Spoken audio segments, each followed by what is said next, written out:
La carta del apóstol Pablo a los Gálatas, capítulo 1.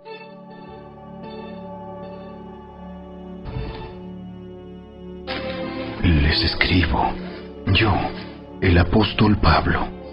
No fui nombrado apóstol por ningún grupo de personas, ni por ninguna autoridad humana, sino por Jesucristo mismo, y por Dios Padre, quien levantó a Jesús de los muertos. Todos los hermanos de este lugar se unen a mí para enviar esta carta que escribo a las iglesias de Galacia. Que Dios Padre y nuestro Señor Jesucristo les concedan gracia y paz. Tal como Dios nuestro Padre lo planeó, Jesús entregó su vida por nuestros pecados para rescatarnos de este mundo de maldad en el que vivimos. A Dios sea toda la gloria, por siempre y para siempre. Amén. Me escandaliza que ustedes estén apartándose tan pronto de Dios, quien los llamó a sí mismo por medio de la amorosa misericordia de Cristo. Están siguiendo un evangelio diferente que aparenta ser la buena noticia, pero no lo es en absoluto. Están siendo engañados por los que a propósito distorsionan la verdad acerca de Cristo. Si alguien, ya sea nosotros o incluso un ángel del cielo, les predica otra buena noticia diferente de la que nosotros les hemos predicado, que le caiga la maldición de Dios.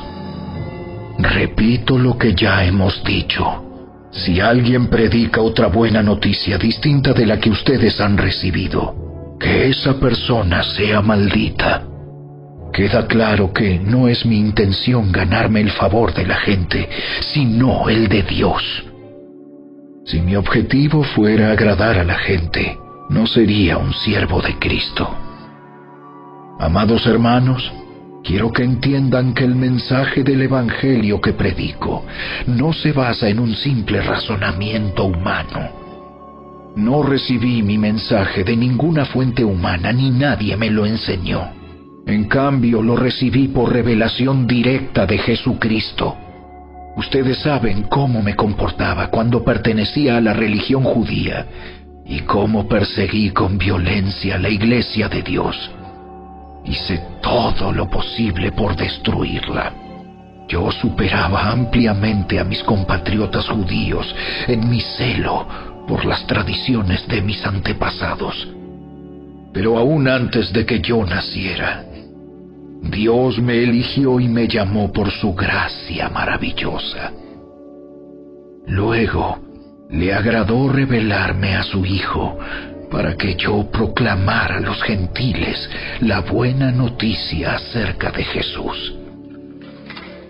Cuando esto sucedió, no me apresuré a consultar con ningún ser humano. Tampoco subí a Jerusalén para pedir consejo de los que eran apóstoles antes que yo. En cambio, me fui a la región de Arabia y después regresé a la ciudad de Damasco. Luego, 3 años más tarde, fui a Jerusalén para conocer a Pedro y me quedé 15 días con él. El único otro apóstol que conocí en esos días fue Santiago, el hermano del Señor. Declaro delante de Dios que no es mentira lo que les escribo. Después de esa visita, me dirigí al norte, a las provincias de Siria y Cilicia, y aún así, las iglesias en Cristo que están en Judea todavía no me conocían personalmente. Todo lo que sabían de mí era lo que la gente decía. El que antes nos perseguía, ahora predica la misma fe que trataba de destruir. Y alababan a Dios por causa de mí.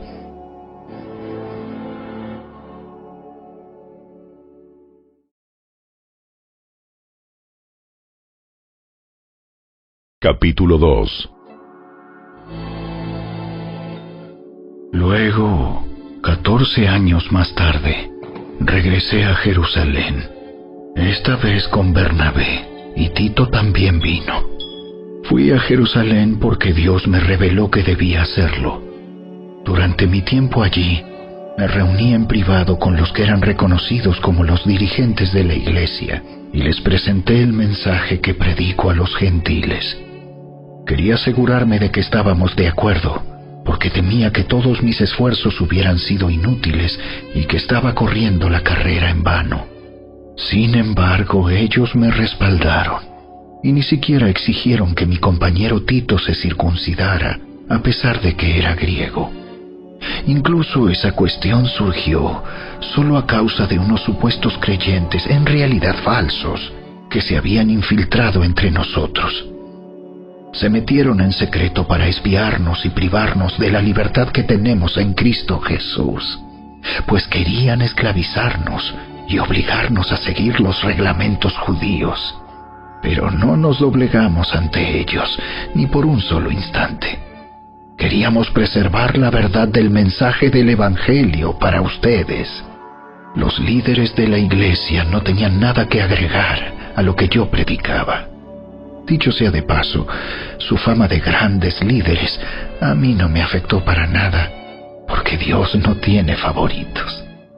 Al contrario, ellos comprendieron que Dios me había dado la responsabilidad de predicar el Evangelio a los gentiles, tal como le había dado a Pedro la responsabilidad de predicar a los judíos.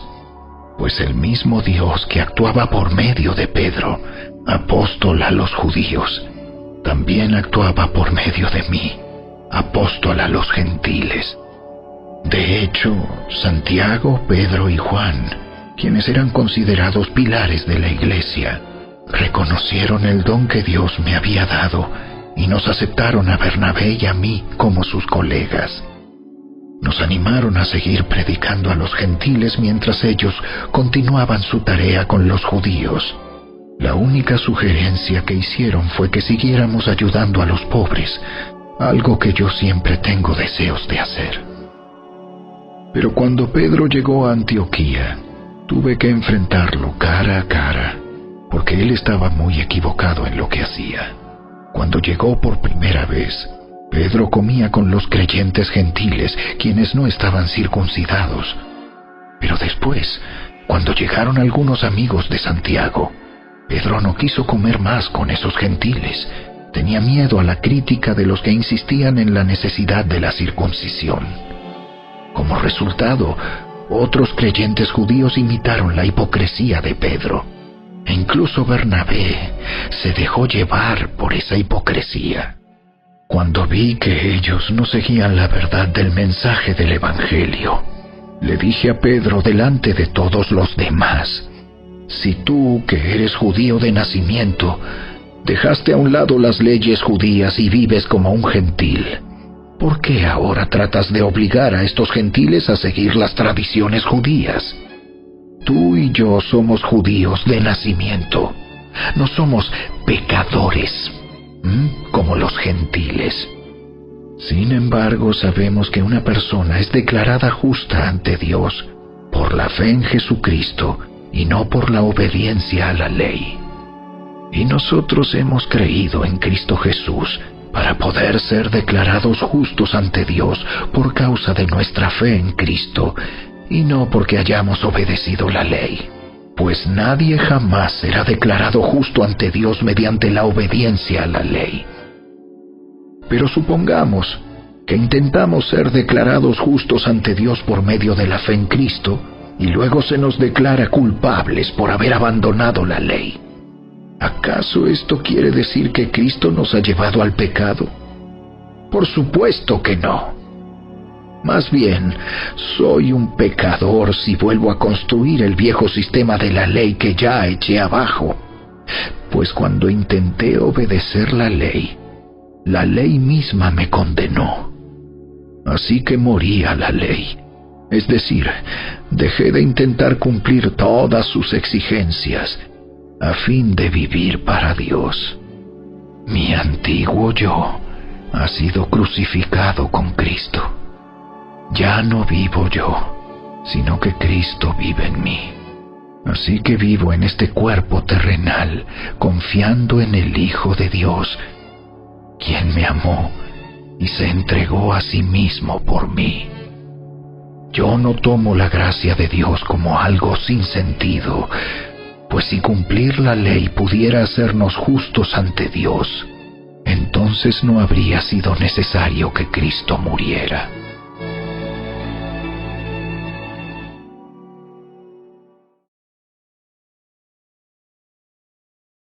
Capítulo 3.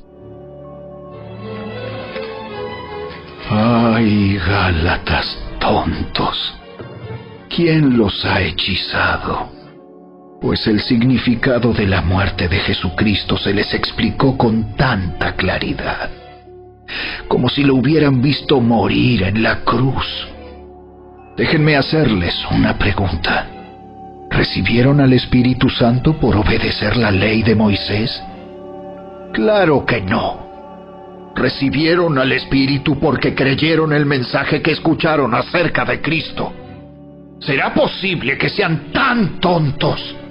Después de haber comenzado su nueva vida en el Espíritu, ¿por qué ahora tratan de ser perfectos mediante sus propios esfuerzos? ¿Acaso han pasado por tantas experiencias en vano? No puede ser que no les hayan servido para nada. Vuelvo a preguntarles, ¿acaso Dios les da al Espíritu Santo y hace milagros entre ustedes porque obedecen la ley? Por supuesto que no. Es porque creen el mensaje que oyeron acerca de Cristo. Del mismo modo, Abraham le creyó a Dios y Dios lo consideró justo debido a su fe. Así que los verdaderos hijos de Abraham son los que ponen su fe en Dios. Es más, las Escrituras previeron este tiempo en el que Dios declararía justos a los gentiles por causa de su fe. Dios anunció esa buena noticia a Abraham hace tiempo, cuando le dijo: Todas las naciones serán bendecidas por medio de ti. Así que todos los que ponen su fe en Cristo participan de la misma bendición que recibió Abraham por causa de su fe.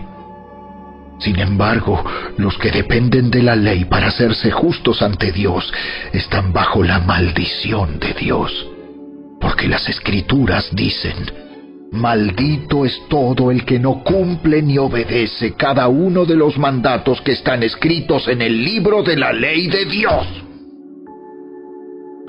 Queda claro, entonces, que nadie puede hacerse justo ante Dios por tratar de cumplir la ley, ya que las Escrituras dicen: es por medio de la fe que el justo tiene vida. El camino de la fe es muy diferente del camino de la ley, que dice: es mediante la obediencia a la ley que una persona tiene vida. Pero Cristo nos ha rescatado de la maldición dictada en la ley. Cuando fue colgado en la cruz, cargó sobre sí la maldición de nuestras fechorías. Pues está escrito: maldito todo el que es colgado en un madero.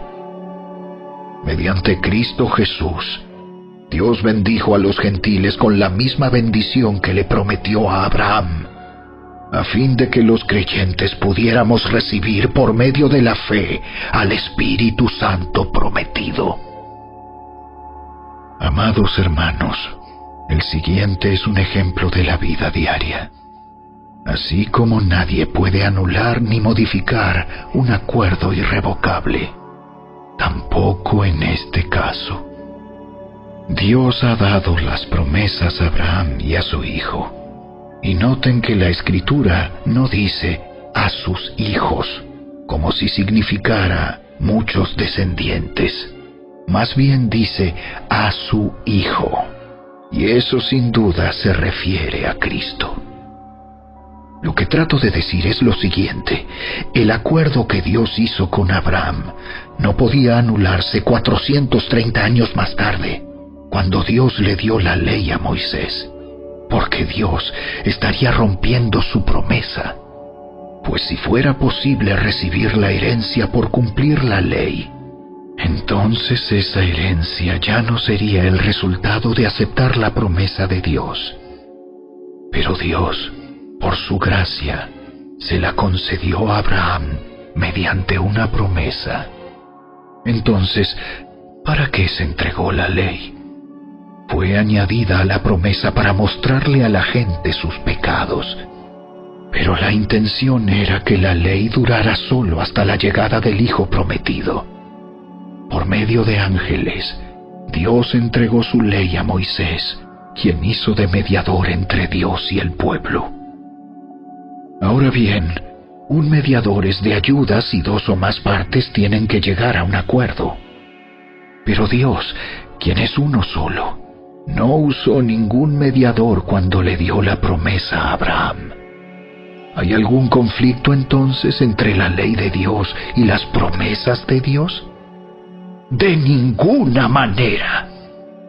Si la ley pudiera darnos vida nueva, nosotros podríamos hacernos justos ante Dios por obedecerla. Pero las Escrituras declaran que todos somos prisioneros del pecado. Así que recibimos la promesa de libertad que Dios hizo únicamente por creer en Jesucristo. Antes de que se nos abriera el camino de la fe en Cristo, estábamos vigilados por la ley. Nos mantuvo en custodia protectora, por así decirlo, hasta que fuera revelado el camino de la fe. Dicho de otra manera, la ley fue nuestra tutora hasta que vino Cristo. Nos protegió hasta que se nos declarara justos ante Dios por medio de la fe. Y ahora que ha llegado el camino de la fe, ya no necesitamos que la ley sea nuestra tutora, pues todos ustedes son hijos de Dios por la fe en Cristo Jesús. Y todos los que fueron unidos a Cristo en el bautismo se han puesto a Cristo como si se pusieran ropa nueva. Ya no hay judío ni gentil, esclavo ni libre, hombre ni mujer, porque todos ustedes son uno en Cristo Jesús. Y ahora que pertenecen a Cristo, son verdaderos hijos de Abraham, son sus herederos, y la promesa de Dios a Abraham les pertenece a ustedes.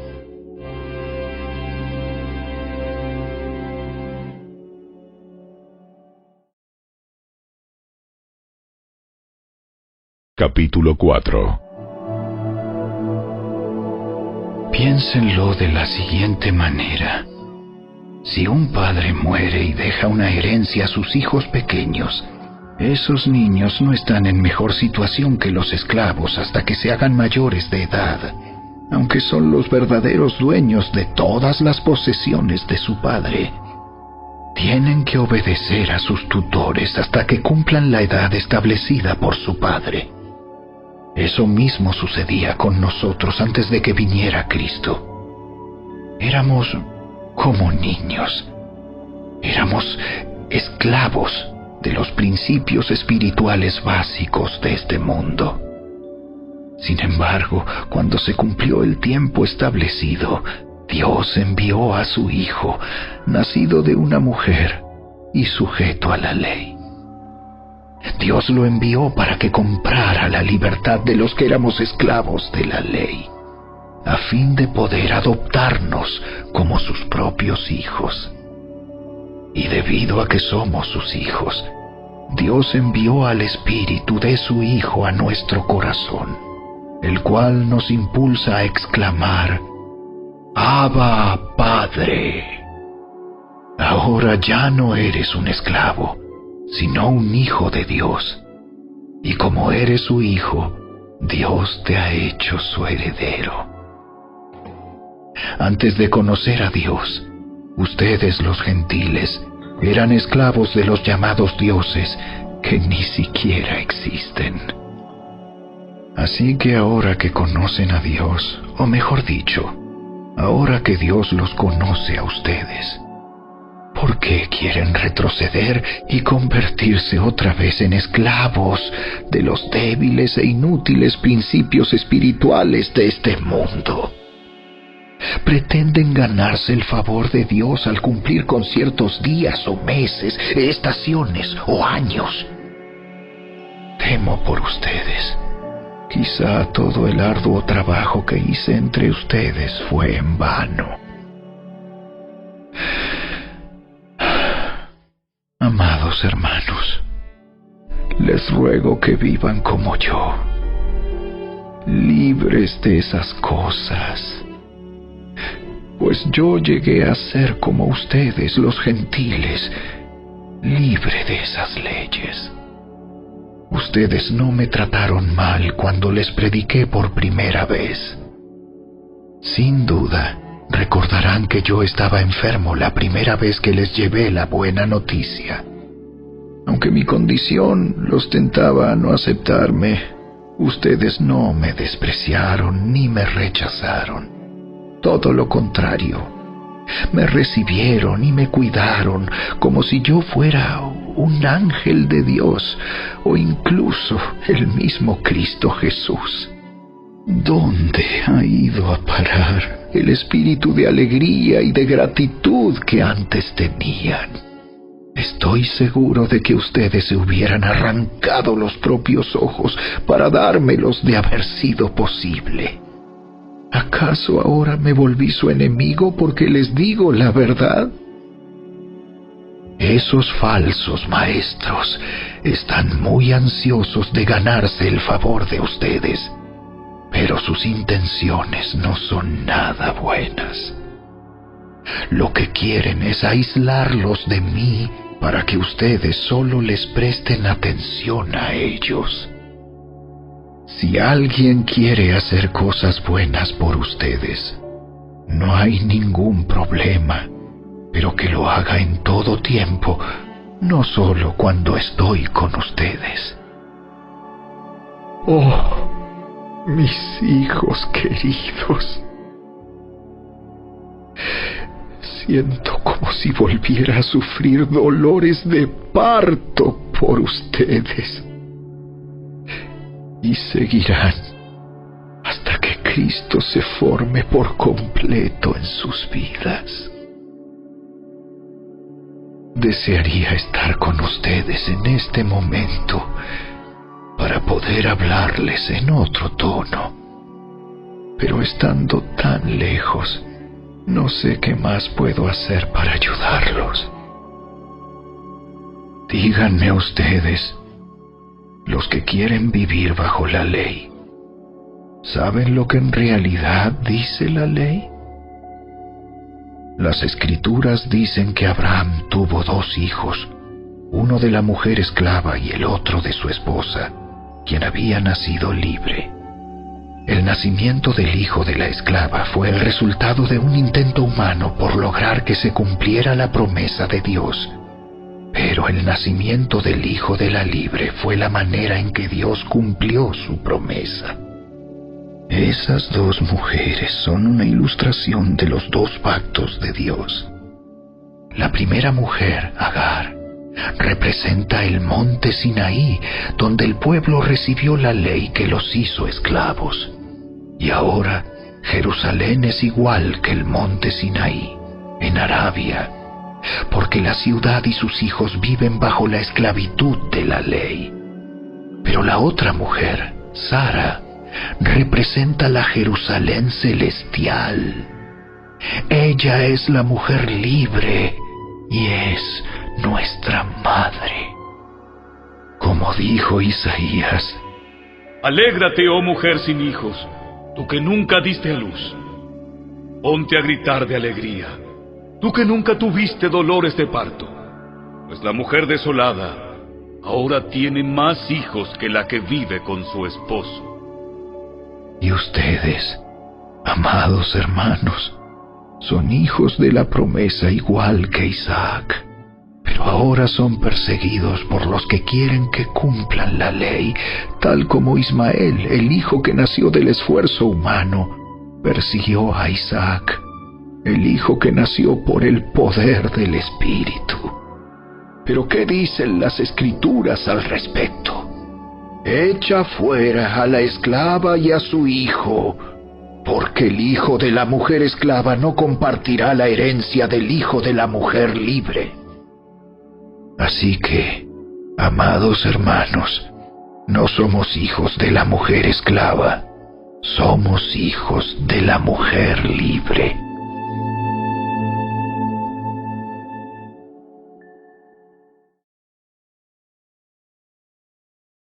Capítulo 5. Por lo tanto, Cristo en verdad nos ha libertado. Ahora asegúrense de permanecer libres y no se esclavicen de nuevo a la ley. Presten atención. Yo, Pablo, les digo lo siguiente. Si dependen de la circuncisión para hacerse justos ante Dios, entonces Cristo no les servirá de nada. Lo repito, si pretenden lograr el favor de Dios mediante la circuncisión, entonces están obligados a obedecer cada una de las ordenanzas de la ley de Moisés. Pues si ustedes pretenden hacerse justos ante Dios por cumplir la ley, han quedado separados de Cristo. Han caído de la gracia de Dios. Sin embargo, los que vivimos por el Espíritu esperamos con anhelo recibir por la fe la justicia que Dios nos ha prometido. Pues una vez que depositamos nuestra fe en Cristo Jesús, de nada sirve estar o no circuncidado. Lo importante es la fe que se expresa por medio del amor. Ustedes corrían muy bien la carrera. ¿Quién les impidió seguir la verdad? Seguro que no fue Dios, porque Él es quien los llamó a ser libres. Esa falsa enseñanza es como un poquito de levadura que impregna toda la masa. Confío en que el Señor los guardará de creer falsas enseñanzas. Dios juzgará a la persona que los está confundiendo, sea quien fuere. Amados hermanos, si yo todavía predicara que ustedes deben circuncidarse, como algunos dicen que hago, ¿por qué entonces aún se me persigue? Si ya no predicara que la salvación es por medio de la cruz de Cristo, nadie se ofendería. Cómo me gustaría que esos perturbadores que quieren mutilarlos a ustedes mediante la circuncisión se mutilaran ellos mismos.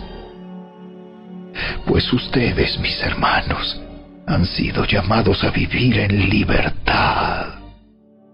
Pero no usen esa libertad para satisfacer los deseos de la naturaleza pecaminosa. Al contrario, usen la libertad para servirse unos a otros por amor. Pues toda la ley puede resumirse en un solo mandato: ama a tu prójimo como a ti mismo. Pero si están siempre mordiéndose y devorándose unos a otros, tengan cuidado.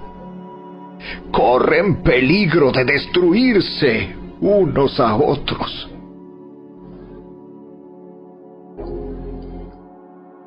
Por eso les digo, dejen que el Espíritu Santo los guíe en la vida. Entonces no se dejarán llevar por los impulsos de la naturaleza pecaminosa. La naturaleza pecaminosa desea hacer el mal, que es precisamente lo contrario de lo que quiere el Espíritu. y el Espíritu nos da deseos que se oponen a lo que desea la naturaleza pecaminosa. Estas dos fuerzas luchan constantemente entre sí. Entonces ustedes no son libres para llevar a cabo sus buenas intenciones. Pero cuando el Espíritu los guía, ya no están obligados a cumplir la ley de Moisés. Cuando ustedes siguen los deseos de la naturaleza pecaminosa, los resultados son más que claros. Inmoralidad sexual, impureza, pasiones sensuales, idolatría, hechicería, hostilidad, peleas, celos, arrebatos de furia, ambición egoísta, discordias, divisiones, envidia, borracheras, fiestas desenfrenadas y otros pecados parecidos. Permítanme repetirles lo que les dije antes. Cualquiera que lleve esa clase de vida no heredará el reino de Dios. En cambio, la clase de fruto que el Espíritu Santo produce en nuestra vida es amor, alegría, paz, paciencia, gentileza, bondad, fidelidad, humildad y control propio. No existen leyes contra esas cosas. Los que pertenecen a Cristo Jesús han clavado en la cruz las pasiones y los deseos de la naturaleza pecaminosa y los han crucificado allí. Ya que vivimos por el Espíritu, sigamos la guía del Espíritu en cada aspecto de nuestra vida. No nos hagamos vanidosos, ni nos provoquemos unos a otros, ni tengamos envidia unos de otros.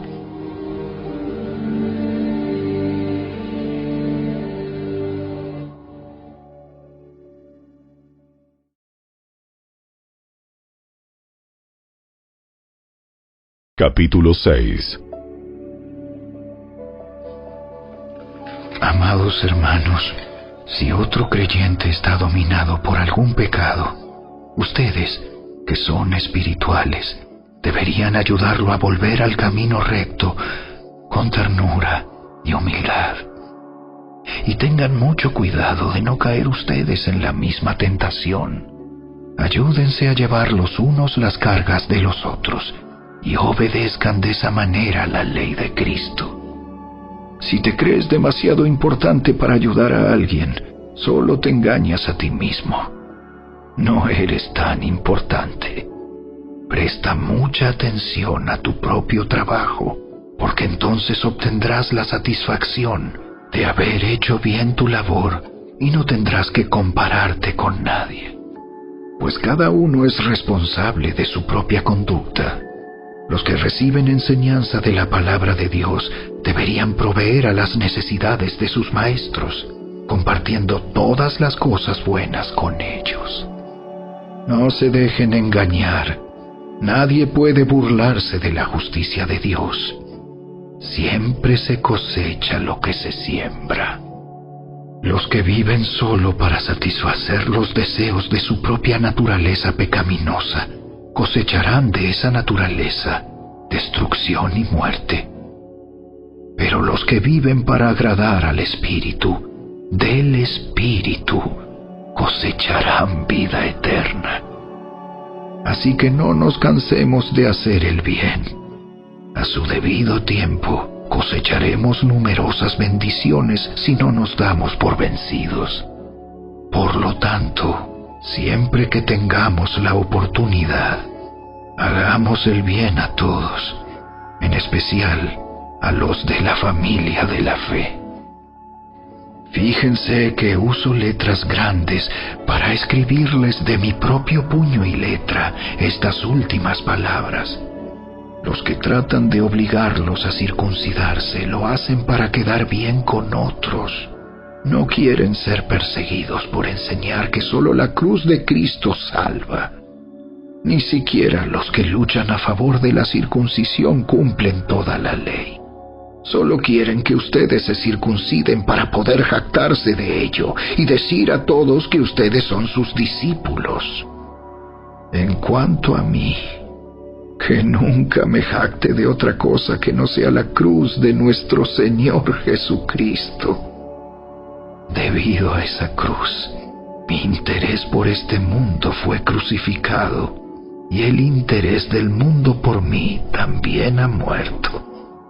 No importa si fuimos o no circuncidados, lo importante es que hayamos sido transformados en una creación nueva.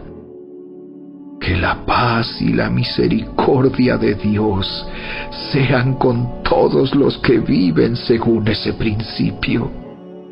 Ellos son el nuevo pueblo de Dios. De ahora en adelante, que nadie me cause problemas con esas cosas, pues yo llevo en mi cuerpo cicatrices que muestran que pertenezco a Jesús. Amados hermanos, que la gracia de nuestro Señor Jesucristo sea con el espíritu de cada uno de ustedes. Amén.